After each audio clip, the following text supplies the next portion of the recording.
안녕하세요. 유세종입니다. 오늘은 국익과 언론의 자유에 대해 알아보도록 하겠습니다. 본 영상은 허재철 대외경제정책연구원님이 작성한 보고서를 바탕으로 제작되었습니다. 국익과 진실보도 중에 과연 무엇이 더 중요할까요? 국익, 국가의 이익은 국가를 기본 단위로 하는 국제관계 속에서 중요하게 추구되어야 할 가치로서 인식되고 있습니다. 이에 반해 언론의 자유는 인간의 기본적인 헌법적 권리로 이에 기반해서 만들어진 언론 매체는 진실을 보도할 권리와 책무가 있습니다. 이렇게 중요한 두 가치, 국익과 진실이 충돌할 경우 과연 어느 쪽을 선택해야 될까요? 프랑스의 언론학자인 자크 프레레트 그리고 앙리 피아제는 자유주의 언론 환경에서 언론의 자유가 세 가지 형태로 나타난다고 분석했습니다. 첫 번째, 법에 강력한 개입 없는 언론의 자유가 있는 나라. 제가 세 그룹으로 이렇게 나라를 표시했는데요. 첫 번째 말씀드린 법에 강력한 개입 없는 언론의 나라는 어떤 그룹을 꼽을 수 있을까요? 이 첫 번째 그룹, 영국과 미국을 뽑을 수 있죠. 두 번째, 법이라는 수단에 의해 다른 자유주의와의 균형을 맞추어야 하는 언론의 자유가 있는 나라. 이런 나라는 일본, 한국, 독일, 이탈리아 등을 꼽을 수 있습니다. 세 번째, 법이 아닌 강력한 자율 규제를 통해 관리되는 언론의 자유가 있는 나라.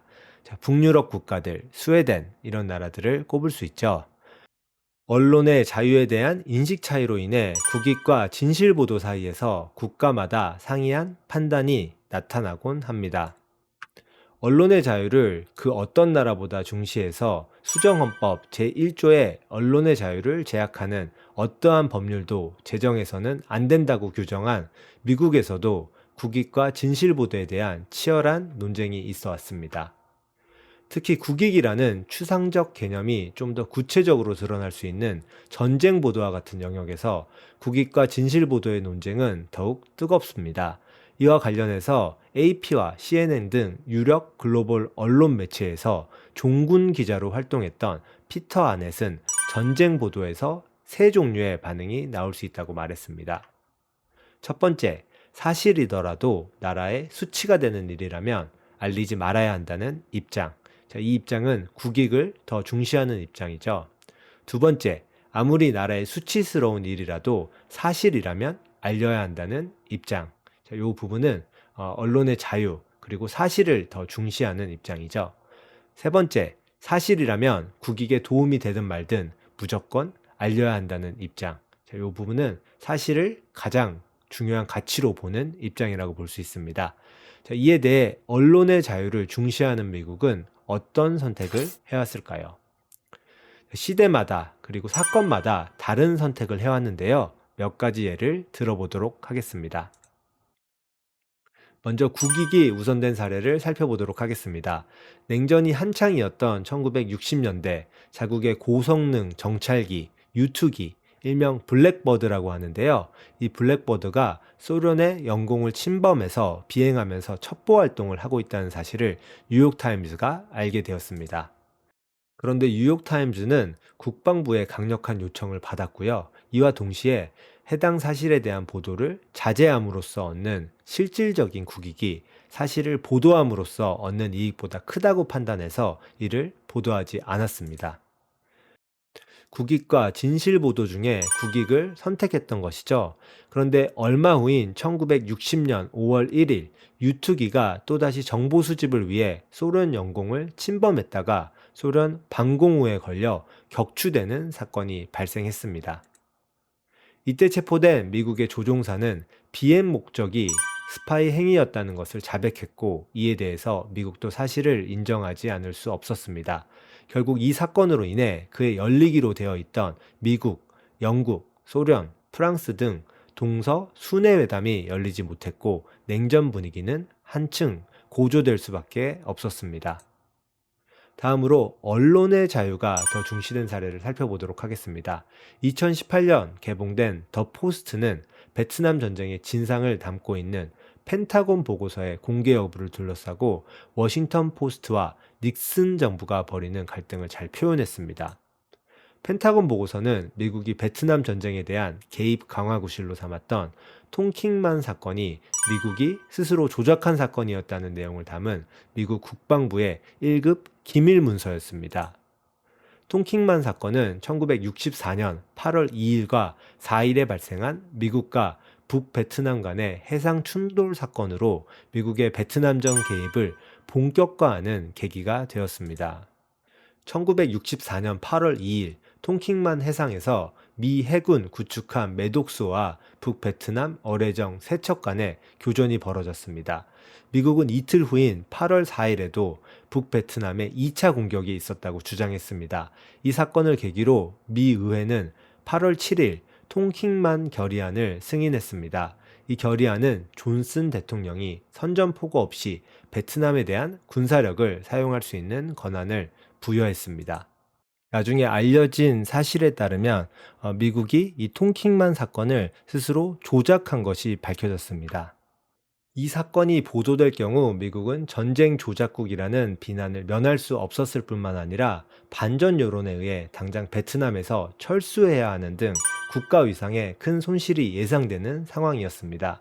이에 따라 당시 닉슨 정부는 국가안보 등 국익을 내세우며 뉴욕타임스를 상대로 법적 조치를 취해서 더 이상 관련 보도가 이어지지 않도록 막았습니다.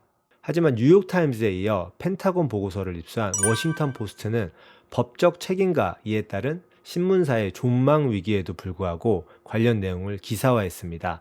이 기사는 1971년 6월 18일 워싱턴 포스트에 의해 발표되었는데요. 이 기사를 통해 아이젠하워 행정부가 1954년 제네바 협정에 따라 1956년으로 예정되었던 베트남 선거를 연기하기 위해 개입했다는 사실이 밝혀졌습니다. 이로 인해 워싱턴 포스트는 닉슨 정부와 큰 대립을 초래했고 법적 소송에 휘말렸지만 결국 대법원은 언론의 손을 들어주며 정부의 보도 금지가 위헌이라는 판결을 했습니다. 연방 대법원 판결의 주요 내용은 다음과 같습니다.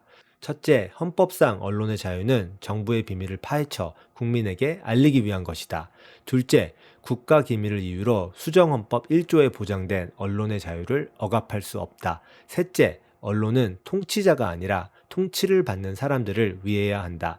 넷째, 언론을 제약하는 국가행위는 헌법에 부합하지 않으며 보도 금지의 불가피성도 충분히 입증하지 못했다. 그동안 국익과 진실 보도를 둘러싼 논쟁에 있어서 핵심적인 행위자는 정부와 언론이었습니다. 정부는 주로 국익을 최우선의 가치로 내세웠고요. 언론 보도를 관리 또는 통제하고자 했습니다. 반면 언론은 진정한 국익이란 무엇인가에 대한 물음을 던지며 진실 보도라는 언론의 사명을 수행하고자 했습니다. 이 과정에서 일반 시민들은 정부와 언론이 만들어내는 스토리텔링을 수용하고 이에 반응하는 수동적인 존재에 머물렀습니다. 하지만 민주주의와 과학기술의 발전으로 상황이 바뀌었습니다. 특히 과학기술이 급속도로 발전하면서 페이스북, 트위터, 틱톡, 유튜브와 같은 뉴미디어들이 탄생했고 이들은 기존 전통 미디어들의 역할을 빠른 속도로 대체하고 있습니다. 유튜브와 같은 새로운 미디어 플랫폼을 통해 일반 시민들도 뉴스를 생산하고 전파하는 역할을 할 수 있게 된 것이죠. 이에 따라 일반 시민들이 촬영한 생생한 전장 화면이 과거 종군 기자들의 전유물이었던 전쟁 보도의 영역에까지 확산하며 전황에 영향을 끼치고 있습니다. 2022년 발생한 러시아 우크라이나 전쟁에서는 일반 시민이 폭격 장면과 피해 현장, 피란 행렬 등을 직접 촬영해서 SNS 및 유튜브를 통해 전 세계로 전파했습니다. 심지어 정부 관계자들도 SNS와 유튜브를 통해 각종 성명을 발표하게 됐습니다. 뉴미디어가 전쟁 보도의 생산과 전파, 여론 형성에 있어서 중요한 역할을 담당하게 된 것입니다. 유튜브를 비롯한 뉴미디어의 등장은 국익과 진실 보도를 둘러싼 논쟁에 있어서 새로운 행위자의 탄생을 의미합니다. 그동안 국익과 진실 보도의 논쟁 속에서 수용자의 입장에 머물렀던 시민들이 이제는 스스로 가치 판단을 하고 이를 직접 행동으로 옮기는 주체가 되었습니다. 이에 따라 시민들도 국민과 진실 보도에 대해 깊이 있게 이해하고 합리적으로 판단해야 하는 능력이 요구되고 있습니다. 다음 시간에는 또 다른 흥미로운 주제로 찾아뵙겠습니다. 감사합니다.